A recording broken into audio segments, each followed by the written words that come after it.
All right, everybody. I'm sitting here with Hugo Pereira.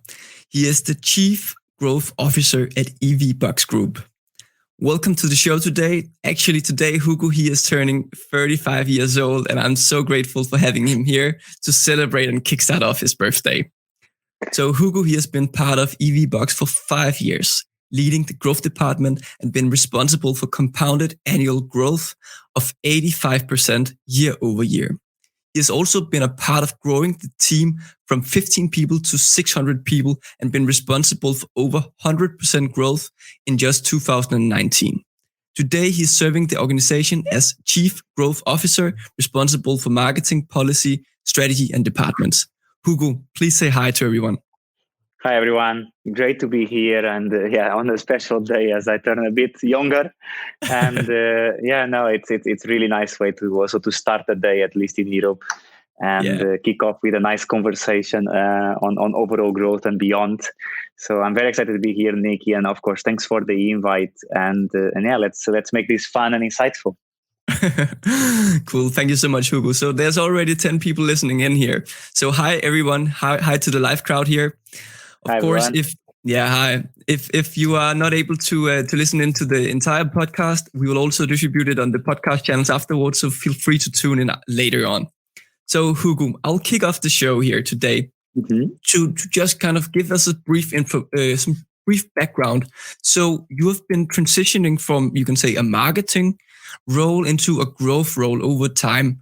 And we see that many people are actually doing that today. Can you tell us more about kind of like what has been the change in your responsibilities and in the way that you work now? Yeah, I believe that one of the main changes has been at the beginning when I joined, at least in the context of EVBox, when I joined was very much from an explorer point of view. So I joined a team that was only Dutch, 15 Dutch people, strong presence in the Netherlands, but wanted to expand beyond the Netherlands. So the traditional, startup that got a really good base market and wants to explore and see how we can, replicate the model and grow faster with other countries. So I helped set up the expansion in Belgium, in France, Nordics, US, and UK, but always also with the marketing angle of it. How are we going to position the brand? How are we going to enter the market? Which kind of target audience are you going to go after? Because it's a very wide industry. So you have to pick the segments. You cannot do everything, at least in an initial phase. So that was a very starting of the beginning. And then as we start consolidating and growing some markets, I fully focus on the marketing channels. So mostly I would say the very foundation of setting up an international website, setting up the brand positioning, setting up the acquisition channels, the PR, the events, the product marketing. So it feels like a traditional setup of the whole marketing engine. But as you start moving forward, I think the difference was more there were, as a marketeer, there's a tendency to focus on specific parts of the funnel. Very much on how the company markets itself. I think due to my previous background on product and also on business development, I always was keen on evolving beyond the role of marketing and support on the go-to-market, on the sales, on the customer happiness, on the way we support our customers. And that led to the evolution towards the growth department, which today, at least at EVBox, it brings together marketing, strategy, so long-term strategy, the direction that we are taking as an organization, if it matches the industry trends and the customer requirements, and then policy, which still can have quite an influence. And it's when I was talking in another podcast recently, I was saying that policy can actually be a driver of growth as well. Wow. Because if you have the right regulations and the right legislation and the right processes, it can harmonize, for example, hardware across Europe, regulations that allows you to enter easier to market and not complexify so much. And that happens in the US, in Europe, and other ones, So policy can actually influence, not so much sometimes on the software side, but especially if you are bringing physical things to the ground, policy can make quite a difference. And we can see the effects of it. I'm on electric mobility, see more and more electric cars on the roads. One of the many reasons involved, but one of them is this transition to sustainable mobility. And if you are a car manufacturer company, and if you do not hit a certain amount of CO2 emissions cut, you have quite some strong penalties Yeah. For having cars on the road that are not electric or not sustainable. So that's already a driver that policy can drive, which is why it's part of the growth department, which is, I would say, at this stage quite unique, but I think is going to become one thing that will become common. But yeah, so that's how my role has evolved into what we can consider the growth engine, and even specifically inside of EVBox, even the part of culture and performance management falls under growth, but more from an organic point of view, not from a structural point of view. No, cool, and it makes sense. I mean, so one thing that you're also talking about that kind of struck my interest here is you can say the part of constraining different markets. That's something that I'm hugely interested in. Yeah. So what you're talking about here is that when you are launching, you can say the growth department and really the marketing department and the whole product strategy behind it, you were kind of focusing on specific markets in the beginning. How do you choose between, like, how do you choose between the constrainment here? Well, that's a really great question, and I think that choice can be influenced or decisive up until a certain point, but there are market dynamics that you cannot guess unless it's a mature market. But assuming that we are in a market that you cannot really guess so far, I think one of the fallacies that happen, and I also learned the hard way, and maybe because I came from a SaaS background. For example, before EVBox, I was at Talent Square, was a high HR tech software for hiring, similar to other ones in the market. And at the time, our positioning was more like the way you hire is kind of sort of similar throughout countries. Yeah, people still hire, they onboard, they have questions, there's interviews, there's a certain pattern that goes around. The challenge that happened with IoT was that, okay, this works really well in the Netherlands, so hence should work well in France. Should work well in the UK. And then you start to notice small differences that you cannot guess unless you go to the market. What kind of differences? So for example, one of the differences that is just a very simple one, but it seems very basic now, but at the time it was not true, which is Netherlands is a small country. If you go and expand to France or to Germany, it's a very large country. So the behavior that people have driving is slightly different. In the Netherlands, if you go from north to south, one of the longest rides you can have is 200, 300 kilometers. Most EVs might have that range. So you're not, even if you are a little bit worried about the range of an electric car, chances are that you can do 80, 90% of your day. And the same could apply for other countries. But in France and in Germany, might have 1,000 kilometers in one day, 2,000 kilometers in a day. Yeah. So people who have different needs, they might think about, well, in Germany, our priority is to focus on public charging, because that's where you need to really have a lot of charging stations that I can park and charge quickly along the way, similar to the full station model. But in the Netherlands, it's mostly about long time charging. So you park your car, it's almost like charging your phone. Like you go to bed, what do? You charge your phone overnight. In the morning, unless something terrible happens, it's at 100% battery. But so that's the different mentality. So for the France and for Germany, we need to look at the different customer segments than in the Netherlands to actually expand. And we can make as many forecasts on how we're going to enter a new market, but still, it was a bit of a guess. A model that works in the Netherlands might work elsewhere, and of course, it worked to a certain extent because we kept on growing. But then was not working or not growing as fast as we would have guessed or hoped for. So I think one of the interesting things to understand is that maybe the customer needs in a country are not the same as in another country. So when we think you have product market fit, which is a traditional thing, we definitely have product market fit because people are willing to buy. Yeah. The question to ask afterwards is like, okay, but is the product market fit reach in the same way everywhere? And I think that's a question we did not ask I did not ask myself as a growth marketeer or as a growth strategist. I did not ask if the product market fit is reached in the same way as elsewhere. And that's a question that immediately triggers different things, because maybe you're still going to start having customer questions. You're going to maybe pick up a car and drive in another country so that you understand what the people go through. Yeah. And that fallacy happened, to be honest, mostly because of biases. And I think creating biases and assumptions is quite dangerous as a marketeer. And I'll be honest, every marketeer falls there sooner or later, because you have some bias that you create over time and you believe like, I've been here before, I've done this before. I know what it means to reach product market fit. And in my case, it was the same. I was like, I reached it in every single SaaS company beforehand. So, but then as a SaaS company, then it's a slightly different approach because you trust a lot of the data that you see by using the platform. Yeah. But you don't have the same kind of experience with a hardware or an IoT device. Because you might have some of the data, but you don't have the whole story. So that's one of the differences that I found that allows me at least to understand and to go deeper into what it means to have true product market fits in a worldwide scale.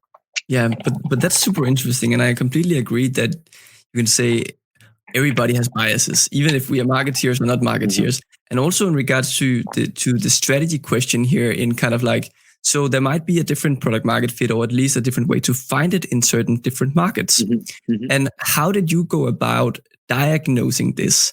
Was it looking at, you can say, the business model? Was it looking at the channels that you were using? Was it looking at your product, or was it looking at the market? And maybe when I talk about market, I talk about maybe psychographics or maybe demographics, or what kind of areas did you look at to kind of diagnose why was it different? Yeah, so I think there were two ways that we identified. One of the ways was the channels. So we start to look at, okay, are the same channels that we are using in the Netherlands really the best ones to use in elsewhere? Mm-hmm. So, for example, one of the models that we grow a lot with, which is a model that we could call it affiliate market or reseller marketing.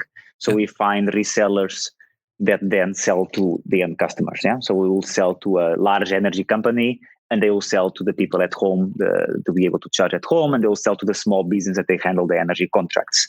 So that's a traditional model that can work because every country has an energy.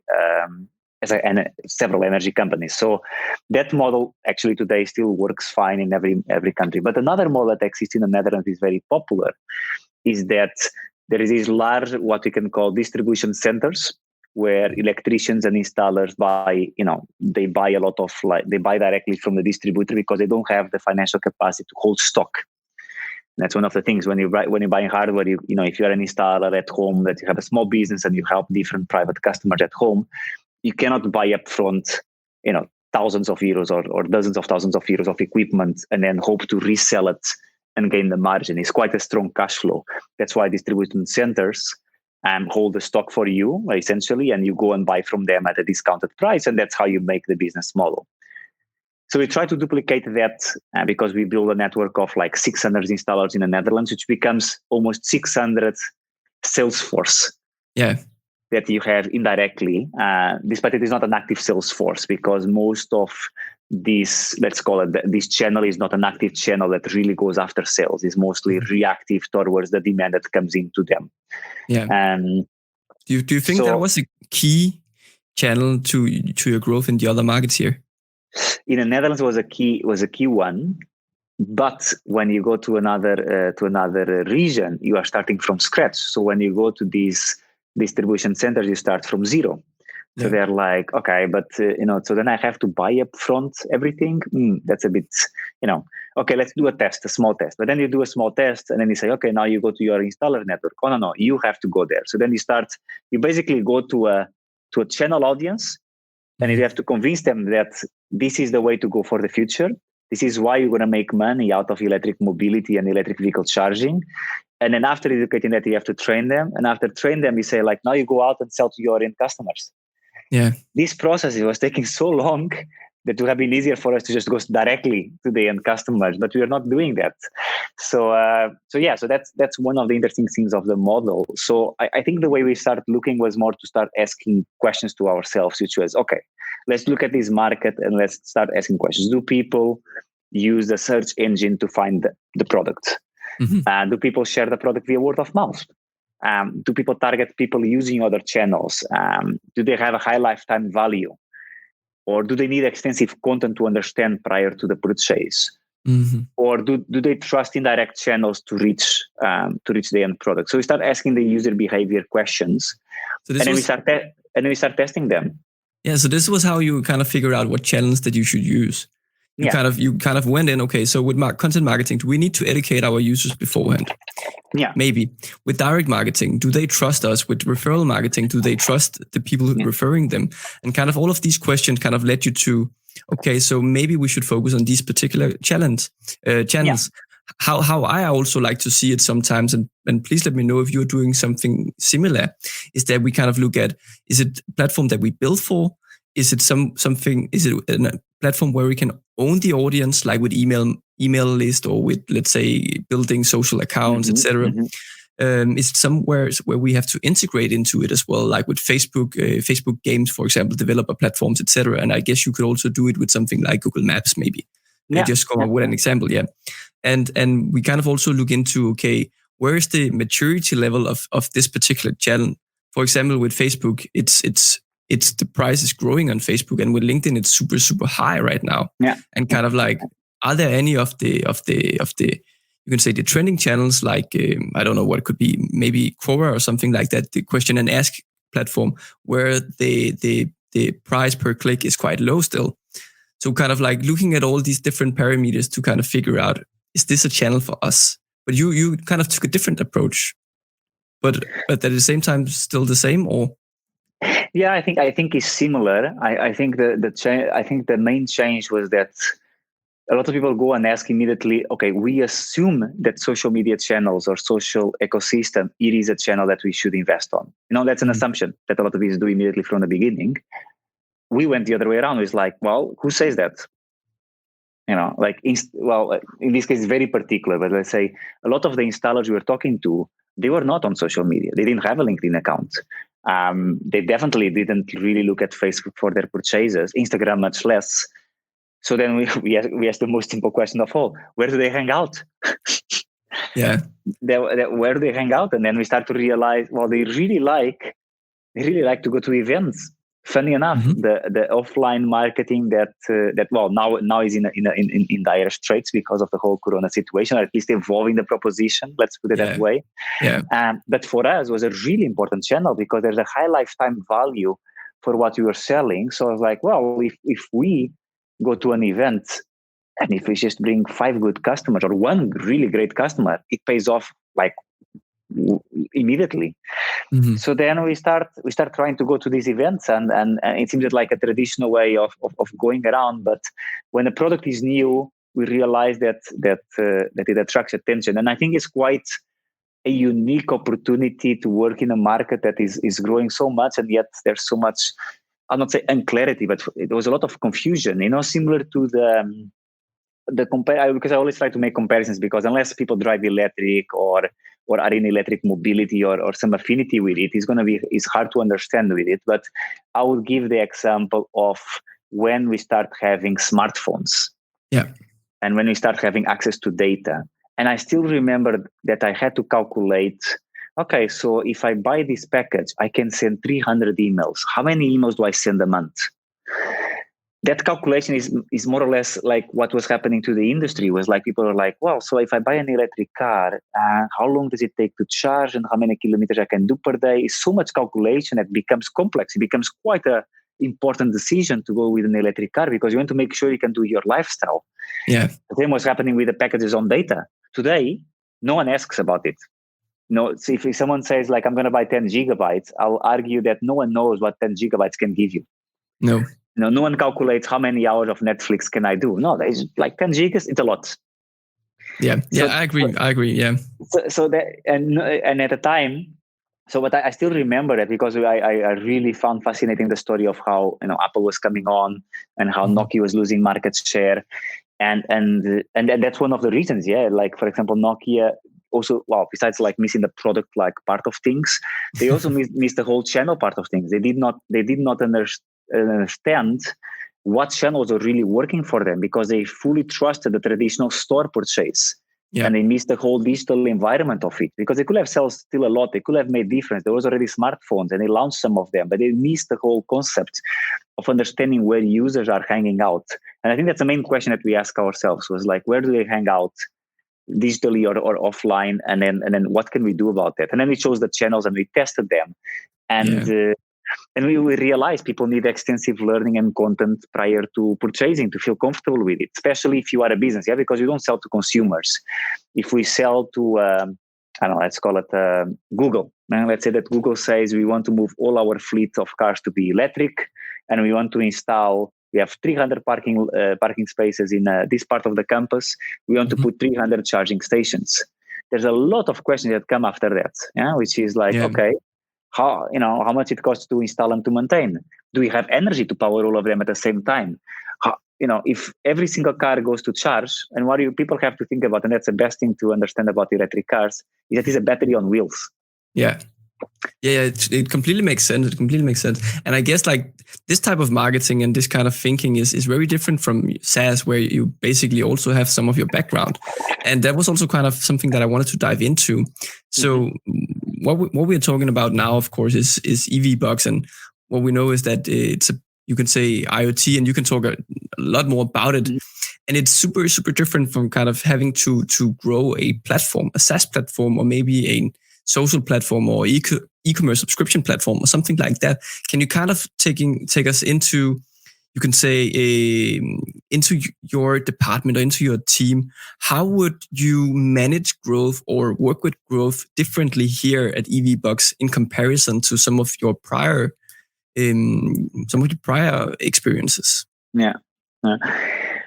I think one of the main differences that I would look into it is, in the SaaS companies, I was very much focused on understanding the growth loop. Yeah, like, okay, if I was at Talent Square, for example, they had to apply through a specific platform. So I was like, I really want to make sure that there is some kind of like, I don't say network effect, but some kind of referral. If I apply, and if I created my resume, because that was one of the things we gave to candidates, was, you can apply, connect with LinkedIn, but then you are able to create like a really nice resume that you can use for yourself. And if you share with, and then you can only download the how is it called? You could only download the version without the logo, which the watermark. Yeah, that's what I was looking for. You could only download without the watermark if you refer the resume to someone else to build. And that's how you start creating a lot of candidates in the platform itself, which was a good model. And that will be my thought, was like a very Dropbox kind of way of thinking of growth hacking. I was like, okay, how can I create growth loops to create a demand? And how can I bring businesses in? And then it was more or less about the growth loop. It was more about, okay, how can I keep improving and adding features to it?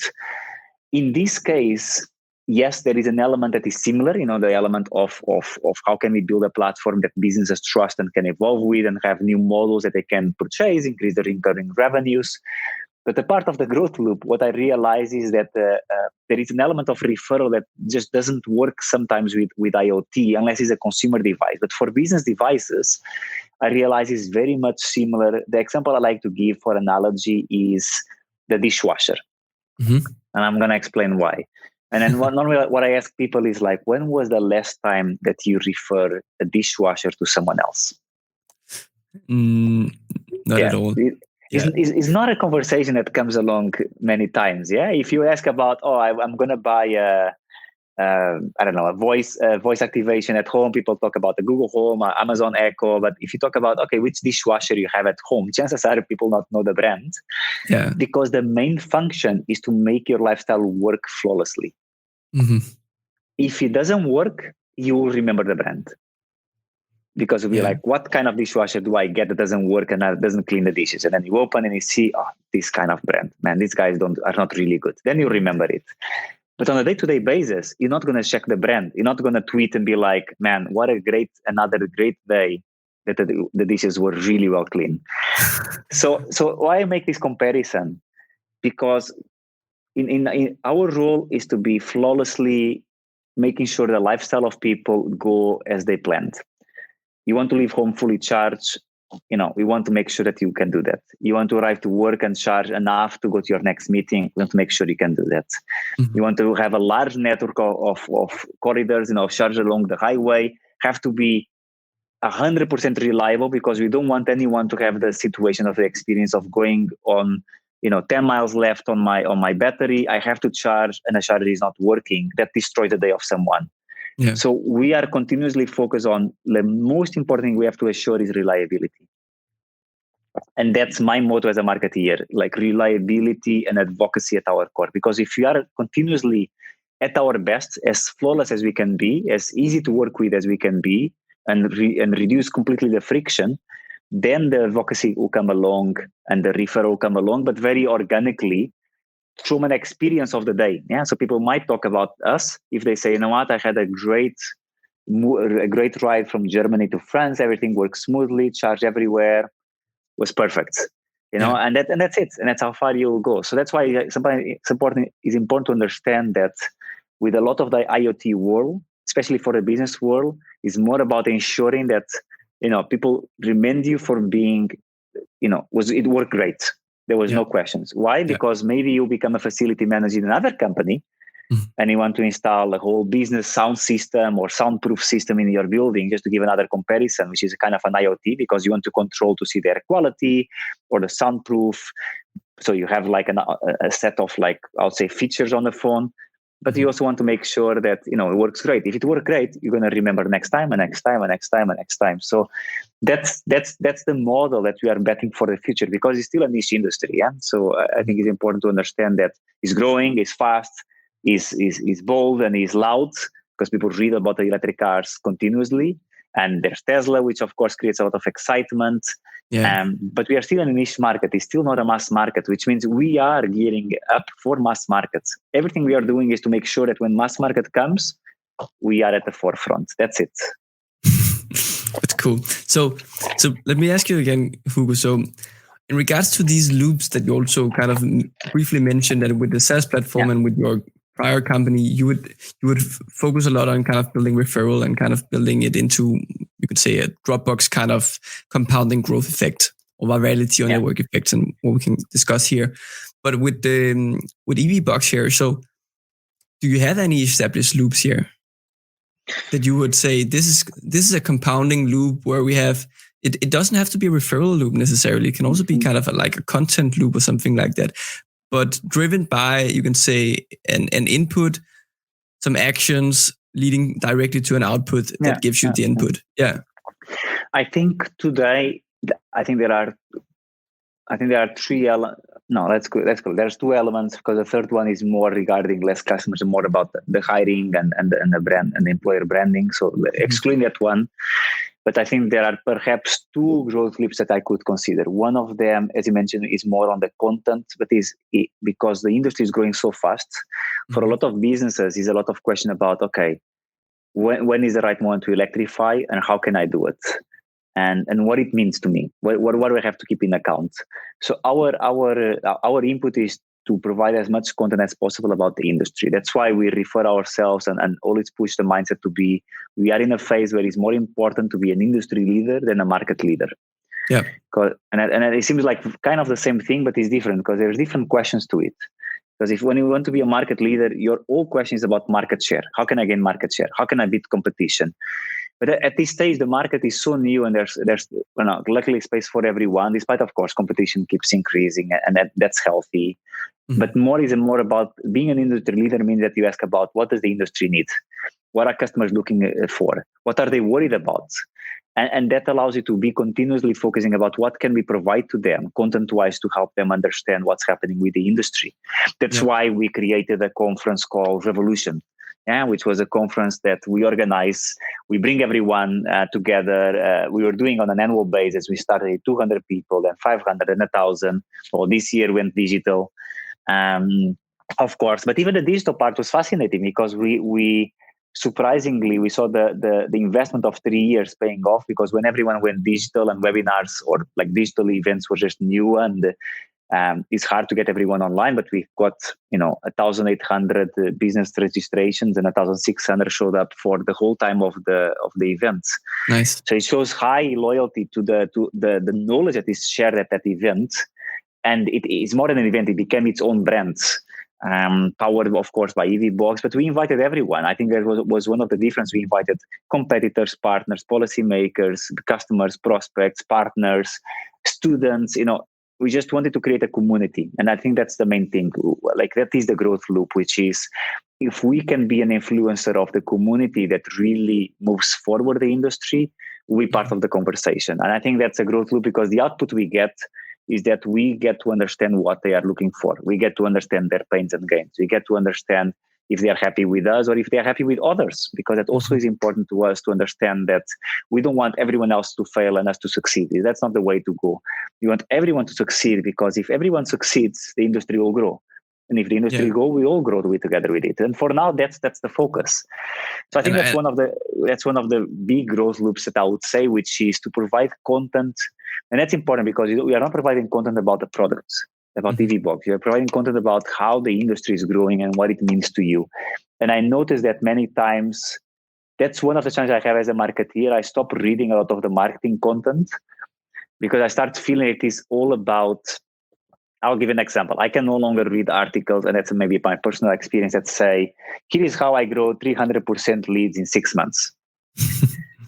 I just cannot take more these articles and that content, because that content is a lot about the tactics of it. I want to read about what you're talking at the beginning. Where is marketing headed? What it means, what it actually means to have a growth department, and what is happening around the world. What are the challenges of growth when you are expanding, and what are the fallacies that we find out? These honest conversations is what I'm more curious to, at least at this moment, to know about. Of course, I like to dig deeper into the future of advertisement, on the consumer behavior, how consumers are feeling about the overwhelming amount of information they receive on a daily basis. So those are all interesting things, but I really want to understand the pattern of what's happening. I don't want to know about a tactic that helped some company go where. What worked for me at EVBox might not be applicable in the next company. So it's these very particular things. Yeah. So I think that's one of the growth loops that I would highlight, because it's a differentiator. And I think more businesses, SaaS, not SaaS, maybe some of the content should be really about where it is headed, and make sure that people trust that content, because there's so much content out there that people only want to rely on the really high quality one nowadays. Yeah. It's super hard to kind of focus on the industry, because everybody is so much focused on their own product, because they want, you can say, the low-hanging fruits. They don't want to play the long-term game because of, you would say, revenue restrictions or maybe liquidity and everything. But what you also talked about here, Hugo, is patterns. And you can say the question that I have on all my shows here is really, you can say, let in the name. So imagine that you woke up one day and EVBox were out of growth. Kind of like there was no new users coming in, no new customers, and retention was kind of, either you couldn't measure it, or maybe it was just like going towards zero. What would be some of the first things that you would do to kind of kickstart the growth? The first thing I'll do is that there's the two first things that come to my mind. One, the people that are within the company, and then the people that influence and help us outside of the company. So I'll go into these two ways. So it seems contradicting, but the first thing I would have is to call. Probably I'll call the top 10 customers that we had, or the traditionally top 10 customers, and just ask them if there is a reason why they are not doing more with us, or why they're doing less with us, depending on the context of what you're facing. But that will be my immediate thing. Who are our top 5, top 10 customers? And let me call them, and let me talk to them, and understand what's happening, and see if it's something that I can influence, if it's something that we have been doing that has not been right, or if we went the wrong direction when they didn't notice. So that will be the top 10 customers. Having that information, the other thing I will do, because how do we find the priorities? It would be to have different levels of leadership conversations. Yeah, so it could be the closer leadership, and be like, okay, this is the situation. Let's have a conversation on what do you think that has been great that we should keep doing, what could be even better, and what has been unclear, and what is a blind spot that we are missing. And can we find that blind spot that triggers growth again? And then, to be honest, the next phase is to trigger the larger leadership organization and be transparent. Yeah, I'll ask that I'll ask that question to the whole organization and say, everyone sees we are not growing. What are we missing that we are not seeing? Yeah. And just use the workforce power of everyone, and then and then even maybe that might be a bit daring, and maybe because of course if business is not growing, there's consequences on costs. Maybe you'll be even daring and saying, if you have the energy and you believe there's something that you can spin off that will generate growth, and you really truly believe it's going to be the next big thing that will let us to the next level, step forward, build a team, and we'll find whatever we can to build that concept, if it proves to be right. I don't know. So I'll tap into innovation, I'll tap into the customer, and I'll tap into the people that actually make the company what it is. Cool. That's a very good answer. Thank you so much, Hugo. So Hugo, we're kind of rounding off now. So how can people get to know you or learn more about EVBox? Where can they follow you? Me mostly on LinkedIn. So just connecting me on LinkedIn. I would say to please drop a message on why you are connecting with me. Can even be just connecting, listen to a podcast was fun. And that's enough. But if you just send a request without any context, chances are lower that I will accept it. Then I'll just let it go for a long time until we meet. So that's on the LinkedIn side, just a heads up. And I know it seems a bit thing, but it's just because there's I really believe in the power of connecting, but I also believe in the power of context. So that's why context is important. So LinkedIn is the best way to reach out to me. I also have a fun personal initiative called Teams with Hugo, where I share some tips and spreading ideas on how to evolve and manage teams is a passion of mine, teams. So that's another way of connecting with me. And with EVBox, I would say to follow EVBox on any of the social media channels, LinkedIn, Twitter, Instagram. And I think that would be the way of connecting. I'm very responsive and I like to connect with people. So I'm more than happy to provide more insights or more thoughts on how things have been happening. Cool. And of course, I will leave your links in the show notes as well, so people can connect with you and learn more about, what was this last thing? Learn with Hugo? Teams with Hugo. Yeah. Teams with Hugo. Cool. Yeah. And I just want to say thank you to everybody who has listened in. I can see Mia, she says, thank you for sharing valuable insights. Thank you, Mia, for tuning in. Very happy for that. Yeah. And Hugo, happy birthday once again. Thank you.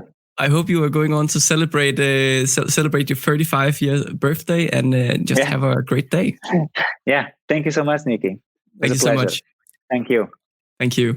Have a great day.